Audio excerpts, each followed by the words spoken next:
4 দিনের সামরিক সংঘাতের সময় ভারতের বিমান বাহিনীর একজন পাইলটকে পাকিস্তান আটক করে বলে সামাজিক যোগাযোগ মাধ্যমে গুঞ্জন ছড়িয়ে পড়েছে। ভারতীয় অত্যাধুনিক যুদ্ধবিমান রাফালের ওই নারী পাইলটকে আটকের গুঞ্জনের বিষয়ে কথা বলেছে পাকিস্তানের সামরিক বাহিনীর আন্তঃবাহিনী জনসংযোগ পরিদপ্তর আইএসপিআর।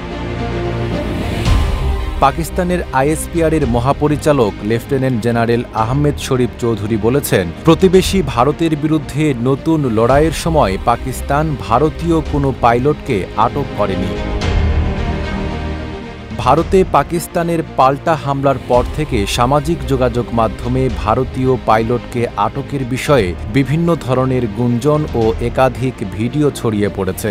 এতে দাবি করা হয়েছে ভারতীয় বিমান বাহিনীর নারী পাইলট শিবাঙ্গী সিংকে আটক করেছে পাকিস্তান। ভারতীয় যুদ্ধবিমানে পাকিস্তানি সৈন্যরা গুলি চালানোর পর সেটি বিধ্বস্ত হয়। পরে সেই বিমানের পাইলট শিবাঙ্গীকে আটক করে পাকিস্তানের সামরিক বাহিনী। মাঠের অলরাউন্ডার আমি, আর ঘরের অলরাউন্ডার টাইলক্স।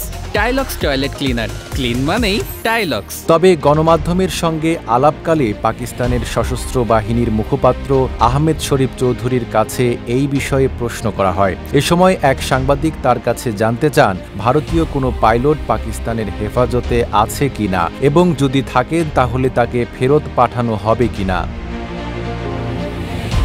জবাবে জেনারেল আহমেদ শরীফ চৌধুরী বলেন, আমি একেবারে পরিষ্কারভাবে এটা নিশ্চিত করতে পারি যে ভারতীয় কোনো পাইলট আমাদের হেফাজতে নেই। এটা সামাজিক যোগাযোগ মাধ্যমের অতিরঞ্জন, ভুয়া সংবাদ এবং প্রচারণার একাধিক উৎস থেকে এই ধরনের গুজব ছড়ানো হয়েছে।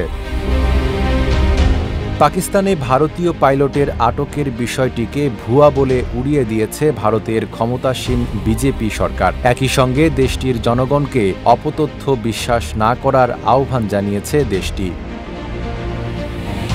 নাইম আরাবি, ঢাকা পোস্ট।